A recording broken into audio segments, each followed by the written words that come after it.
अरे प्लीज कमी कमी.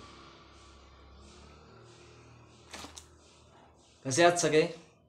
All good. तर मी आज खूप खुश आहे, खूप आनंदात आहे. का माहिती आहे? कारण तुमच्या अपार मेहनतीमुळे आपल्या ऑफिसचं 300 कोटींचं ट्रेंडर हातातून गेलेलं आहे. हं?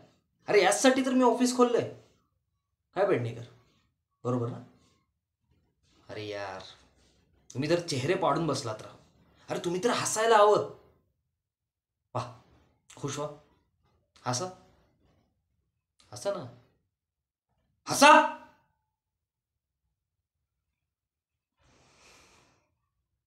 झोपा काढायला येतं का रे? हा, झोपा काढायला येतं ऑफिसमध्ये?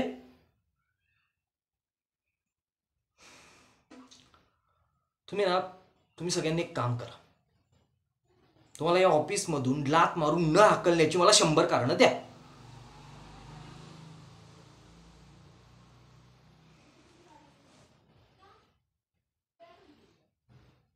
एक एकही कारण सांगता येत नाहीये. हं? तुमचा मेंदू जर ना मी बाजारात विकायला गेलो ना, सॉरी, तुम्हाला मेंदूच नाही हे विसरलो मी. हा, बरोबर ना? नॉनसेन्स. आज फक्त बोलतोय. पुन्हा जर अशी चूक घडली ना, तर डायरेक्ट बाहेरचा रस्ता दाखवेन. जा आता. एक एक मिनिट प्लीज.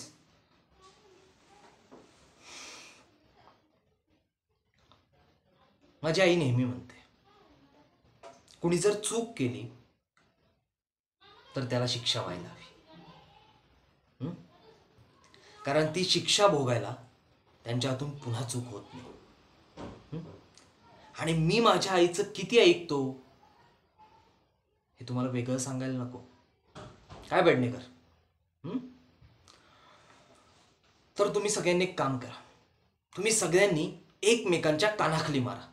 आणि अशी कानाखाली मारा की ऑफिसच्या बाहेर आवाज गेला पाहिजे. हा, मारा,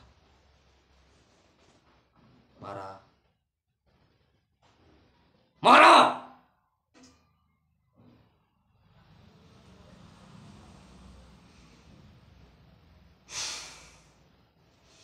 हा, हा आवाज,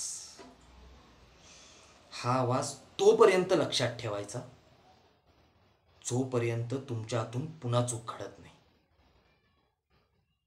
कारण पुढच्या वेळी शिक्षा भोगायला तुम्ही या ऑफिसमध्येच काय, या जगात सुद्धा नसाल. निघा, निघा.